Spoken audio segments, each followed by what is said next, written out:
Alien Queen swore she would never marry, until desire took over with a human man. Frost and fire. The crystal spires of Azura's capital city caught the light of the triple moons, sending prismatic reflections across the night sky. Queen Lyridia stood alone on her private balcony, silver skin gleaming against the darkness, frost-white eyes surveying her domain with the detachment that had defined her 5-century reign. The perfect sovereign, calm, rational, untouched by the messy emotions that plagued lesser beings. "Your luminescence," came the soft voice of her chief advisor, Thalen. "The human delegation has arrived in orbit. They request permission to descend." Lyridia didn't turn. "How many vessels?" "Just one. Their ambassador travels with minimal entourage. 3 advisors, 2 security personnel." "Unusual for humans." Thalen's tone carried subtle disapproval. "Interesting," Lyridia murmured, finally facing her advisor. "Perhaps they've learned from past mistakes." The last human delegation had arrived with a small fleet, a gesture the Azurans had interpreted as threatening. Diplomatic relations had deteriorated before they'd truly begun. This approach suggested someone had studied Azuran customs, which valued restraint above all. "Shall I grant permission for landing at dawn?" Lyridia nodded once, a precise movement.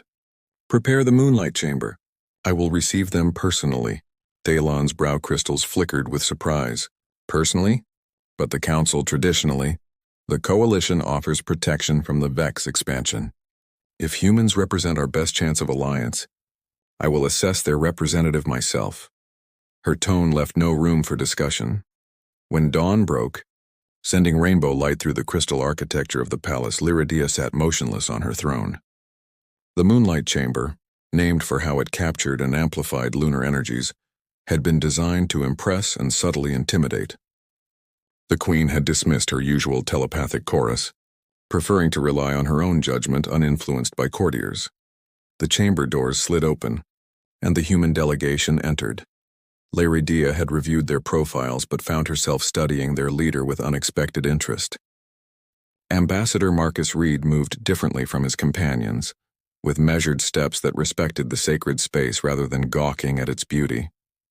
Where most humans appeared clumsy and awkward to Azuran eyes, this one possessed a fluid grace. "Queen Lyridia," he said, pronouncing her name with surprising accuracy.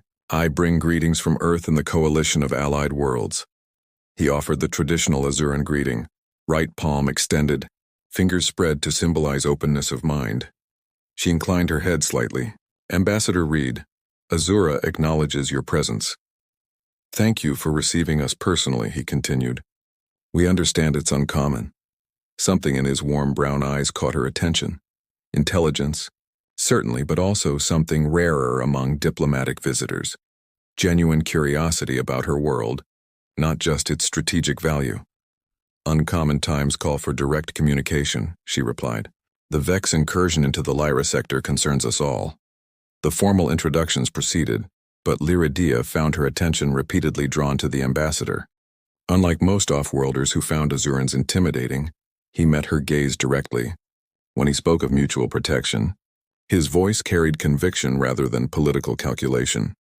During the customary sharing of symbolic water, an ancient Azuran ritual signifying trust, their fingers brushed accidentally. A jolt of unexpected sensation passed between them, and Lyridia nearly dropped the crystal goblet. "Forgiveness," Marcus said quickly, clearly noticing her momentary lapse. But it wasn't just physical contact that had disturbed her perfect composure. For a fraction of a second, Lyridia had sensed something impossible. A flicker of consciousness from the human. A whisper of thought not transmitted through words. No human had ever registered on Azuran telepathic frequencies. "Continue," she commanded, forcing her expression to remain impassive while her mind raced. What was this human? And why did her typically cool blood suddenly feel like liquid fire in her veins? Like whispers across stars. The days following the first meeting brought a flurry of diplomatic activity to Azura's capital. While the council debated alliance terms with the human delegation, Queen Lyridia found herself unusually distracted. The momentary telepathic connection with Ambassador Reed had left her unsettled, a condition foreign to her carefully controlled existence. "The humans propose joint defense systems along our outer moons," Thalen reported during their private council. Their technology would complement our crystal arrays. Lyridia nodded absently, her thoughts elsewhere. And their timeline for implementation? Immediate. The Vex have accelerated their advance through the Cygnus corridor. Reports indicate they could reach Azuran space within a standard cycle. This news should have consumed her attention, yet Lyridia found herself asking, "Where is Ambassador Reed now?" Thylon's facial crystals flickered with subtle disapproval, touring the agricultural domes with Secondary Minister Valen. "Arrange a private audience this evening," Lyridia commanded. "I wish to discuss certain security matters directly." When Marcus entered the Queen's private study that evening, he found the formal sovereign replaced by a more contemplative figure. Lyridia had dismissed her ceremonial attire for simpler robes that caught the light as she moved. "Ambassador," she greeted him. "Thank you for coming." "I'm honored by the invitation," he replied, eyes taking in the chamber's personal touches, rare flowering crystals and ancient texts. "Though I admit to being curious about its purpose." Lyridia studied him carefully before speaking. "During our greeting ceremony, something unusual occurred. I sensed your thoughts." Marcus's expression registered genuine surprise. "That's impossible, isn't it? Humans don't possess telepathic abilities. Precisely why I wish to speak privately." She gestured to a sitting area. "In 5 centuries of diplomatic encounters, I have never experienced such a connection with any non-Azuran species." As they sat across from each other, Lyridia cautiously extended her consciousness toward him. Most humans registered as blank spaces to Azuran perception, but Marcus appeared as a soft glow in her mind's eye, faint, but unmistakably present. "Your heart rate has increased," she observed. "You feel something too." Marcus nodded slowly. "A sensation like music without sound. Since our meeting, I felt it occasionally. I assumed it was an effect of Azura's atmospheric composition." "It is not." Lyridia leaned forward. "Have you experienced anything similar before?" "Never. But my medical scans have always shown unusual brainwave patterns. Earth doctors called it a benign anomaly." Before she could respond, the emergency alert system chimed. Thalen's voice came through. "Your luminescence, we've detected an unauthorized vessel breaching our outer atmosphere. Possible Vex scout ship." The peaceful evening shattered as palace defenses activated. Lyridia rose immediately, her royal composure returning. "Secure the coalition delegates," she ordered. "With respect, Queen Lyridia," Marcus interjected. "If this is a Vex incursion, I should contact our ships in orbit. We have countermeasures." She hesitated only briefly before nodding. As Marcus activated his communication device, Lyridia reached out with her mind, extending her awareness to the palace's crystal defense network. The unauthorized craft appeared as a dark blot against the shining tapestry of Azuran consciousness. "Something's wrong," she murmured. "The patterns are chaotic, not Vex." In that moment of concentration, she inadvertently strengthened the mental connection with Marcus. His gasp told her he'd sensed it too. The disorganized thoughts of panicked refugees, not the cold precision of Vex minds. Without hesitation, Marcus transmitted, "Coalition vessels, hold fire. Unidentified craft contains civilians. Repeat, do not engage." Lyridia simultaneously sent a similar command through Azura's defense grid. Their coordinated response came just in time, preventing what would have been a diplomatic catastrophe. Hours later, with the refugee situation stabilized, Lyridia and Marcus found themselves alone again in an observation room overlooking the landing area. "How did you know?" she asked quietly. "I didn't," he admitted. "I felt what you felt, fear, desperation. Not threat." His eyes met hers with newfound understanding. "Whatever this connection is between us, it saved lives tonight." Lyridia's carefully maintained distance faltered. "This requires further exploration. I propose regular meetings, ostensibly for cultural exchange." "The council might question such attention to a single ambassador," Marcus noted. The Queen's frost-white eyes held an unfamiliar warmth. "Then let them question. Some matters transcend political concerns." As Marcus bowed and departed, Lyridia remained motionless, watching his retreat. The fire in her veins had not diminished. If anything, it burned brighter now, threatening centuries of carefully cultivated isolation. In the shadows beyond the chamber, Thalon observed the exchange, his crystalline features hardened with concern. The ancient prophecies he had sworn to protect against spoke of such connections, bridges between species that could forever alter the purity of Azuran evolution. He touched the hidden amulet beneath his robes, its surface growing cold at his silent vow to intervene. Veiled hearts. The diplomatic sessions had become a carefully choreographed dance. By day, Queen Lyridia maintained her aloof sovereignty during coalition meetings, treating Ambassador Reed with the same formal courtesy she extended to all delegates.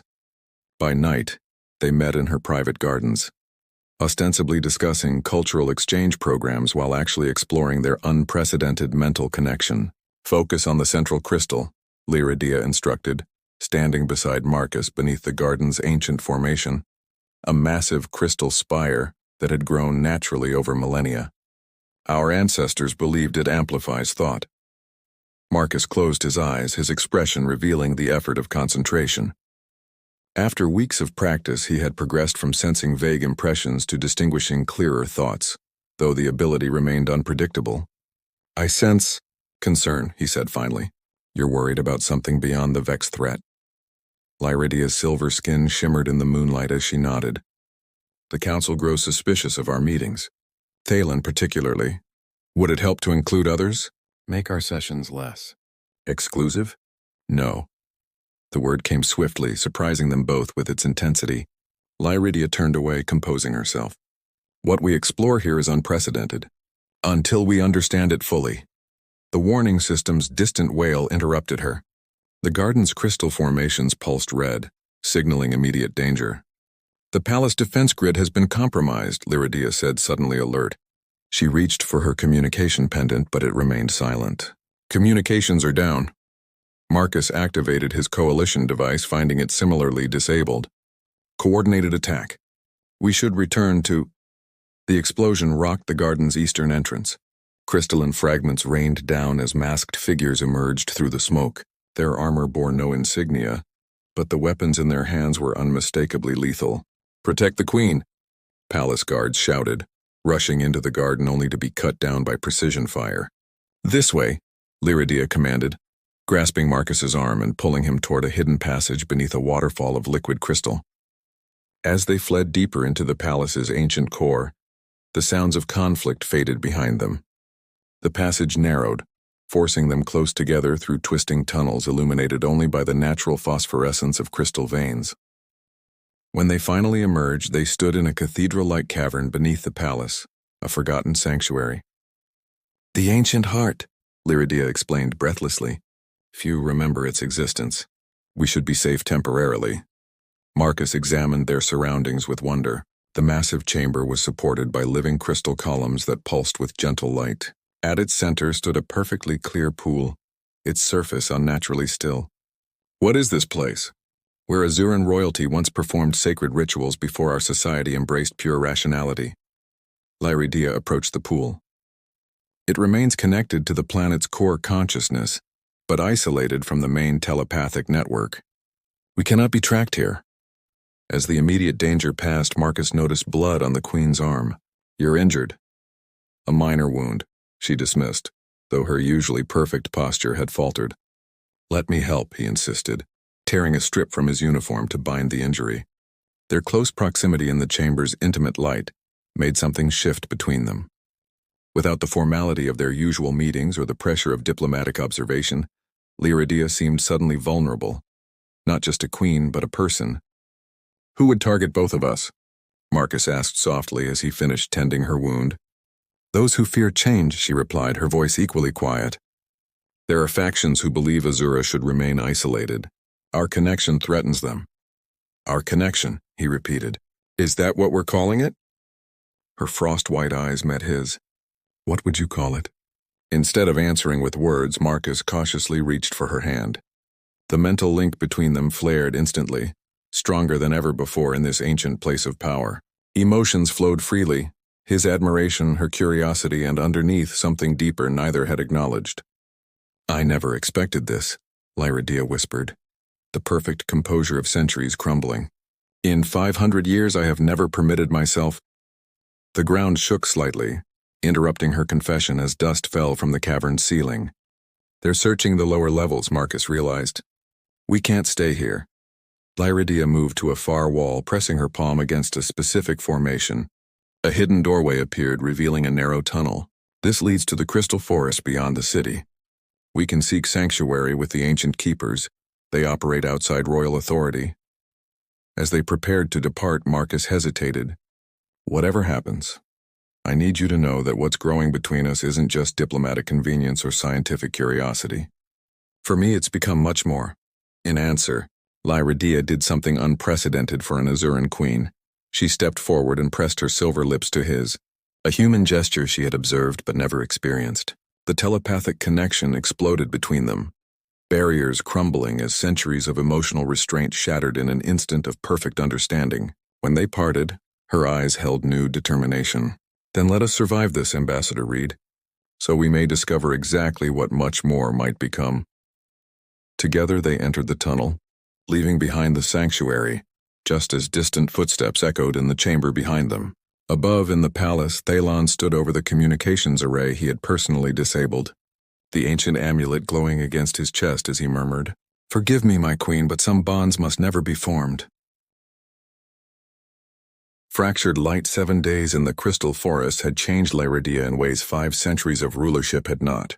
Far from the telepathic chorus of her court, dependent on the primitive survival skills of her human companion, the queen discovered aspects of herself long suppressed by royal protocol. The ancient keepers should have a settlement beyond the next ridge, she said, navigating through towering crystal formations that hummed with subtle energy. Her silver skin had lost some of its luster, and her formal attire was now tattered and stained, yet somehow she appeared more vibrant than ever. Marcus followed close behind, alert for signs of pursuit. Their nights in the forest had brought them closer, not just mentally but physically, as survival necessitated shared warmth and the comfort of contact. Each touch deepened their connection, allowing memories and emotions to flow between them with increasing clarity. "You're thinking about the palace again," he observed, sensing her concern. Lyridia nodded. Thalon was more than an advisor. He was my oldest friend. His betrayal, I still struggle to understand it. "Some fear change more than tyranny," Marcus replied. "Your connection with a human threatens everything he values about Azuran purity." Before she could respond, Lyridia suddenly faltered, her hand flying to her temple as she stumbled against a crystal pillar. Marcus rushed to steady her. "What's wrong?" "Something unusual," she murmured, her frost-white eyes wide with confusion. "A presence in my mind, but not external. Something within." A rustling sound from the crystal underbrush interrupted them. Both tensed, preparing for confrontation, but instead of attackers, 3 slender figures emerged. Unlike the silver-skinned Azurans of the capital, these individuals bore patterns of iridescent crystal growths across their bodies, the mark of the ancient keepers. Queen Lyridia, the foremost figure, greeted her with a deep bow. "We have awaited your arrival. You knew we were coming?" Marcus asked cautiously. The ancient keeper turned knowing eyes toward him. "The crystals speak of your journey, and of the miracle you carry. At the sanctuary of the ancient keepers, a living structure grown from crystal rather than built, Lyridia underwent examination by their healer." Marcus paced anxiously outside until invited to join them. The healer's expression was one of wonder. "In all our recorded history, this has never occurred." "What has never occurred?" Lyridia demanded. "Life," the healer replied, simply gesturing to Lyridia's abdomen, "where there should be none. You carry a child, my queen, a hybrid essence, part Azuran, part human." The revelation left them both speechless. Biologically impossible, according to every scientific understanding. Azuran reproduction occurred through carefully controlled crystal incubation, not organic processes. "How?" Marcus finally managed. The eldest keeper stepped forward. "The ancient prophecies speak of starlight meeting earthlight, bringing forth a new evolution. For centuries, the Royal Council has suppressed these texts, fearing change to our perfect isolation." Thalon knew, Lyridia realized. He saw the potential for our connection before we did. That's why he moved against us. That night, as they processed this extraordinary development, Lyridia and Marcus sat beneath the crystal canopy, the 3 moons casting rainbow patterns across their entwined figures. "I never imagined parenthood," Lyridea confessed, her hand resting protectively over her abdomen. Azuran queens traditionally remain untouched. Our genetic material preserved for future generations through crystal incubation. Marcus covered her hand with his. I never imagined falling in love with a silver-skinned queen from another world, yet here we are. Love, she repeated, testing the human concept against her own understanding. Is that what grows between us?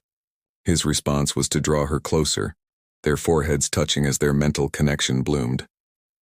In that silent communion, words became unnecessary. The depth of their bond transcended language. Their peaceful moment shattered with the distant sound of approaching vessels. The eldest keeper rushed into their chamber. Royal guards approach accompanied by coalition forces. They claim the human ambassador has kidnapped their queen. Coalition forces? Marcus stood abruptly. That's impossible. They would never— Thalon, Lyridea interrupted. He must have convinced your people that I'm being held against my will. We must flee deeper into the forest, the keeper urged. But Lyridea straightened, her regal bearing returning. No, running prolongs conflict and threatens our child. It's time to face Thalon and reveal the truth. All of it. It's too dangerous, Marcus protested. The queen's eyes held new determination. The ancient keepers will send word to loyal members of the court. I still have allies who will stand with us if they understand what's at stake. As dawn broke over the crystal forest, Lyridea and Marcus prepared to return to the capital. Their brief sanctuary had given them strength and understanding. But the greater challenge lay ahead, confronting not just Thalon, but centuries of tradition that stood against their union. Whatever happens, Marcus said, clasping Lyridea's hands, know that the connection we've found is real. No political manipulation or ancient prejudice can diminish it. Lyridea's response was to draw him into an embrace that sent cascades of shared consciousness between them. In that moment, the child within her stirred for the first time, a tiny flicker of awareness that touched both their minds simultaneously. Our child already possesses both our gifts, Lyridea whispered in wonder. Perhaps that is what the prophecy truly meant. Not corruption, but evolution.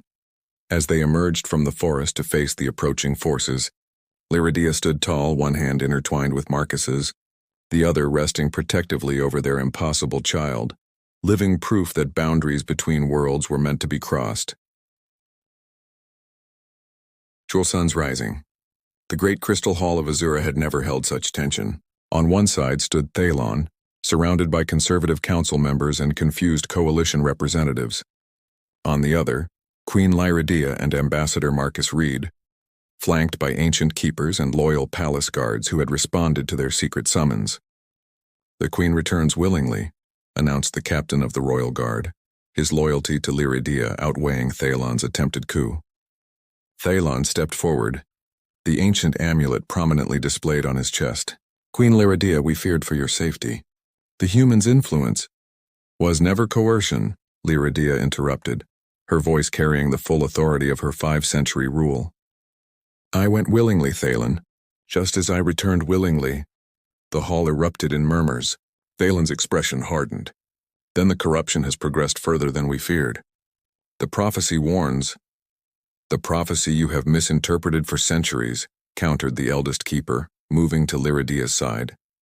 The ancient texts do not speak of corruption, but of evolution, the next step in Azuran development. Marcus addressed the coalition representatives directly. I was never a kidnapper.